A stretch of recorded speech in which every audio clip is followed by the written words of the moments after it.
చూడండి, ఇర్మియా గ్రంథము 38వ అధ్యాయము. ఇర్మియా గ్రంథము 38వ అధ్యాయము 9 నుండి కొన్ని వచనాలు మనం క్రిందకి చదివితే, ఈ యొక్క ఇర్మియా కొరకు ఎబెద్మెలెకు సిద్కియా అనేటువంటి రాజు దగ్గరికి వెళ్ళి ఇలా అంటున్నాడు, రాజా, నా ఏలినవాడా, ఆ గోతులో వేయబడిన ఇర్మియా అను ప్రవక్త ఎడల ఈ మనుషులు చేసినది యావత్తు అన్యాయమే. అతడున్న చోటును అతడి ఆకలి చేత చచ్చును, పట్టణములోనైనను ఇంకను రొట్టెలేమియు లేవు. అందుకు రాజు, నువ్వెక్కడ నుండి 30 మంది మనుషులను వెంట పెట్టుకుని పోయి ప్రవక్త అయిన ఇర్మియా చావకు మునుపు ఆ గోతులో నుండి అతనిని తీయించుమని కూషీడగు ఎబెద్మెలెకునకు సెలవీయగా. చదువుదాం.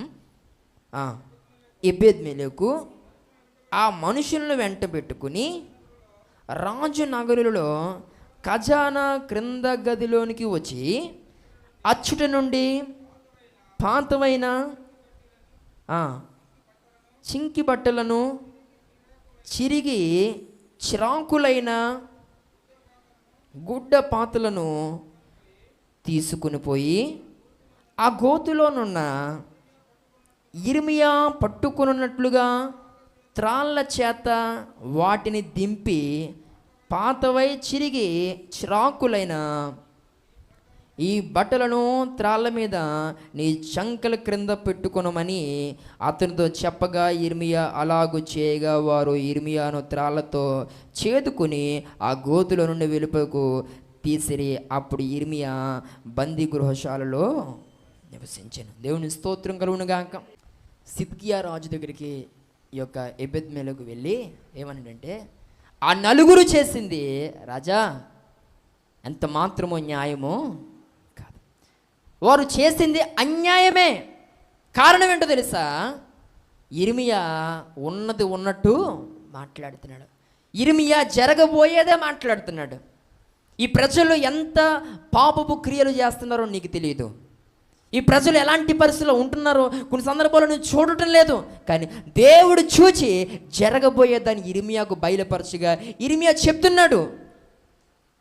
అది వీరికి అర్థం కాక ఇర్మియా ప్రజలను నాశనం చేస్తున్నాడు, లేక ప్రజలను ఇబ్బంది పెడుతున్నాడు అనే ధోరణితో వారు ఏదో చేస్తారు. అయితే అది న్యాయము కాదు. ఇప్పుడు ఈ సమయంలో ఇర్మియా ఆకలితో ఆ బుర్రతో గోతులో నీళ్ళైతే లేవు, కానీ ఆ గోతులో ఇర్మియా ఎలా ఉన్నాడు? చచ్చేలాగా ఉన్నాడు.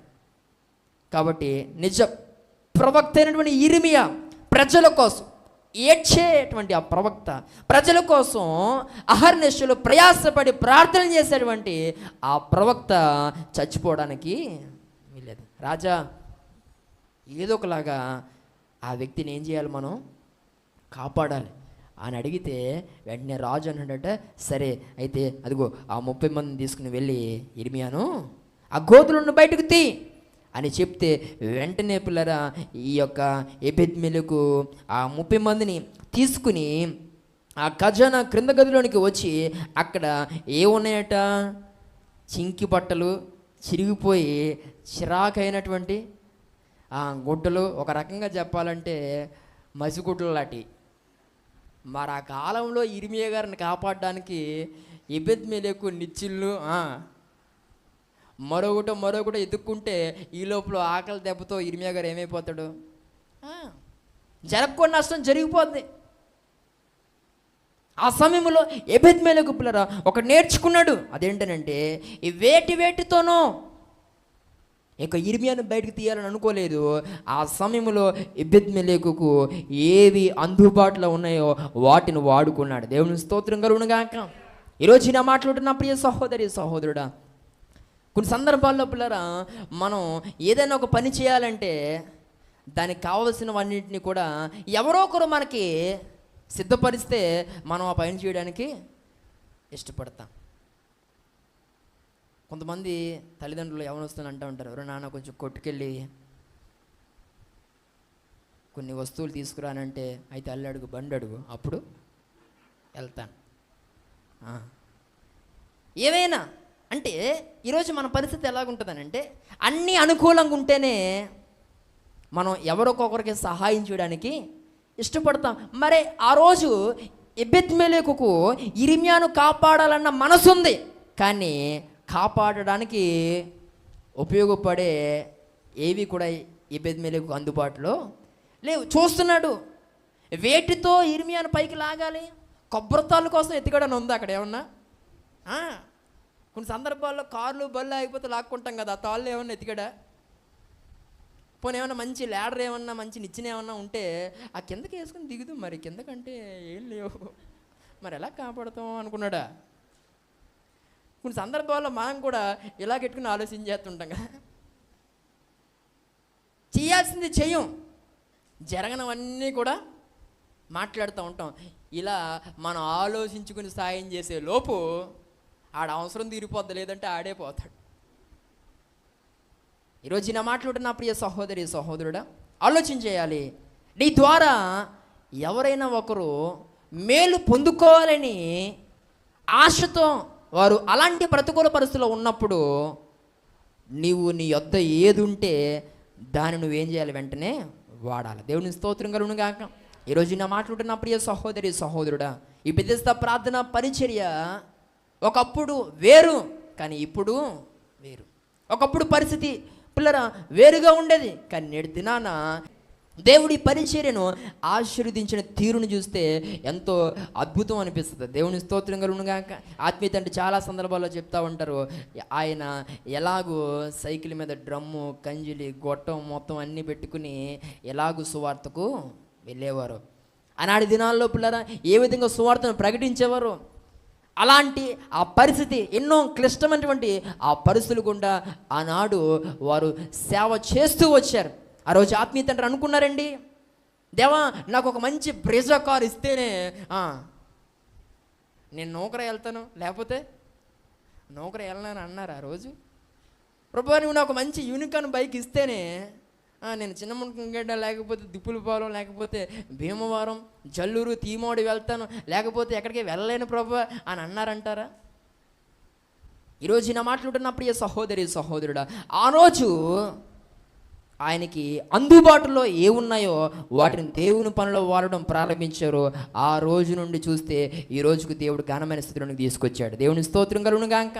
హల్లెలూయా.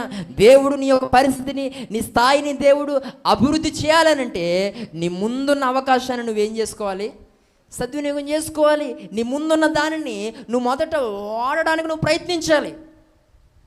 ఈరోజు నా మాట్లాడుతున్న నా ప్రియ సహోదరి సహోదరుడా, మనం లైవ్ కార్యక్రమాన్ని అన్నీ కొన్న తర్వాత స్టార్ట్ చేసామా? ఫస్ట్ ఒక బుల్లి సెల్ అండ్ చిన్న కెమెరా, చిన్న స్టాండు, పిల్లడు ఉప్పు అంటే పడిపోద్ది అది ఆ స్టాండు, అంత నాకులా బలం లేదనుకుంటుంది ఆ ట్రైపోడు. అలాంటి వాటితో ఏమండి చిన్న చిన్న ఫోన్స్తో రికార్డ్ చేయడం ప్రారంభించాం. అలా అంచులంచులుగా అవసరాన్ని బట్టే దేవుడు పరిస్థితి అంతా కూడా మార్చేశాడు. దేవుని స్తోత్రం కలుగును గాక. ఆత్మీయత అంటే ఎక్కువగా కొత్త వస్తువులు కొనుక్కుని వాడుకోవడం ఇష్టం ఉండదండి. పాతయే గీక్కుని బాగు చేసుకున్నాయి వాడుకుంటే ఎంత ఇష్టం ఆయనకి. దేవుని స్తోత్రం కలుగును గాక. చాలా సందర్భాల్లో పిల్లరా కొంచెం వాస్తవానికి సమయం ఉండదు ఆయనకి, కానీ టైం ఉంటే సామాన్ల సంచి దగ్గరెట్టుకుని అయ్యి ఏమంటే గీకినట్టు, పొడిసినట్టు, బాగు చేసినట్టు, ఏమంటే తర్వాత పని చేసేలాగా చేసినట్టు ఏమండి చేస్తూ ఉంటారు. అదొక రకమైనటువంటి సంతృప్తి. దేవుని స్తోత్రం కలుగును గాక. పనిచేయని దాన్ని పనిచేసేలాగా రిపేర్ చేసుకుని వాడుకుంటే వారికి అదొక సంతృప్తి. ఈరోజు నా మాట్లాడుతున్న ప్రియ సహోదరి సహోదరుడు, నీ చేతిలో ఏదున్నా అది పాతదైనా మరొకటి ఏదైనా సరే నువ్వు దేవుని పనులు దాన్ని వాడు. ఖచ్చితంగా దేవుడు నీకు ఘనమైనటువంటి దీవెన తర్వాత దినాల్లో దేవుడు నీకు ఇస్తాడు. దేవుని స్తోత్రం కలుగును గాక. ఈరోజు నా మాట్లాడుతున్న ప్రియ సహోదరి సహోదరుడు, ఈ యొక్క ఎబెద్మెలెకు మసుగుడ్డ మూడేసి మొత్తానికి ఏం చేశాడట, తాడు చేసాడట. తాస్తదియ మసుగుడ్లు మొత్తం ముడెత్తి ఏమైంది, తాడైంది. చికాకు గుడ్లు అక్కడ చూడండి ఏమున్నాయి, మొత్తం మాటలు చూస్తే కొంతమంది చదివినప్పుడే నవ్వుకుంటున్నారు కదా. చింకి బట్టలట, చిరిగిపోయిన బట్టలట, చిరాకు అయిన గుడ్డలు అవి కూడా మళ్ళీ పాతయ్యట. ఇలాంటివన్నీ మొత్తానికి పోజేసుకుని వాటితో పనవగొట్టేయాడు. దేవుని స్తోత్రం కలుగును గాక. హల్లెలూయా. ఈరోజు మనం పని చేయాలంటే అన్నీ కొత్తవి ఉండాలి. ఆ పారతో అది చేయొచ్చు కదని అంటే అది ఊడిపోతుంది, నేను చేయను. ఏమంటే ఆ గుణపం అంటే ఆ చేతులు మొత్తం కొట్టిపోతున్నాయి, దాంతోనైతే నేను చేయను. కొన్ని సందర్భాల్లో మనం ఏదైనా చేయాలంటే మనకు అన్నీ సెట్ అయితేనే కానీ మనం చేయడానికి ఇష్టపడం. ఈరోజు నా మాట్లాడుతూ నా ప్రియ సహోదరి సహోదరుడా, కొంతమంది ఒరే మొన్నటి నుంచి ఖాళీగా తిరుగుతున్నావు కదరా, ఏం చేస్తున్నావురా అని అడిగితే ప్రతి ఒక్కడు అంటున్నాడు జాబ్ ట్రయల్స్ అంటున్నాడు. జాబ్ ట్రయల్సా? మొన్న 2021లోనే ఇలా ఉన్నావు, 2022లో ఇలా ఉన్నావు, ఇటు అప్పటి నుంచి ట్రయల్స్ ఏనాటి? సంపాదించింది ఏది? సాధించింది ఏది లేదు. ఎప్పుడో అయిపోయిందండి ఇంటర్, ఎప్పుడో అయిపోయింది డిగ్రీ, ఎప్పుడో అయిపోయింది. ఇప్పటికి ఇంకా ఏదో ట్రై చేస్తూనే కొంతమంది అంటున్నారు, కానీ ఏ ప్రయత్నాలు చేయట్లే. అడిగిన వారికి ఏం చెప్పాలో తెలియక పలానా చోట నేను ప్రయత్నం చేస్తాను, బహుశా 2-3 రోజుల్లో నాకు ఉద్యోగం వచ్చేయచ్చు అంటున్నారు, కానీ సంవత్సరం అయినా రావటం లేదు. మరి ఈ ఖాళీ సమయంలో ఏం చేస్తున్నావు? ఏదో ఒక పని చేయొచ్చు కదా, నీ ముందు చాలా అవకాశాలు ఉన్నాయి, వాడుకోవచ్చు కదా. ఈ అవకాశాన్ని సద్వినియోగం చేసుకో. ఆ రోజు ఎప్పుడో నీకు రావాల్సినటువంటి ఆ ఉద్యోగం కోసం ఇప్పటి నుండి ఖాళీగా తిరుగుతూ అడిగిన వారందరికీ ఏవేవో చెప్తూ తప్పించుకునే ప్రయత్నం. ఇక్కడ నేను ఎందుకు ఈ విషయాన్ని తెలియజేస్తున్నానంటే, సమయాన్ని వృధా చేయొద్దు. నీ ముందు ఏ పని ఉంటే ఆ పని నువ్వు చేసుకో. దేవుని స్తోత్రం కలుగును గాక. నీ ముందు ఏ అవకాశం ఉంటే అవకాశాన్ని సద్వినియోగం చేసుకో. ఒకవేళ నీ ఆశ ఉద్యోగం చేయాలన్నదే అయితే కనుక దేవుని చిత్తమైతే ఒకానొక రోజు అది నీ యొక్క జీవితంలోకి వస్తుంది. మరి అప్పుడు దాకా ఖాళీగా ఉంటావా? నీ ముందు ఎన్నో అవకాశాలు ఉన్నాయి, వాడుకో. ఈ యొక్క ఎబెద్మెలెకు పిల్లరా ఒక పనికి రాని గుడ్డలను కూడా పనికొచ్చే గుడ్డలుగా వాడుకున్నాడట. దేవుని స్తోత్రం కలుగును గాక.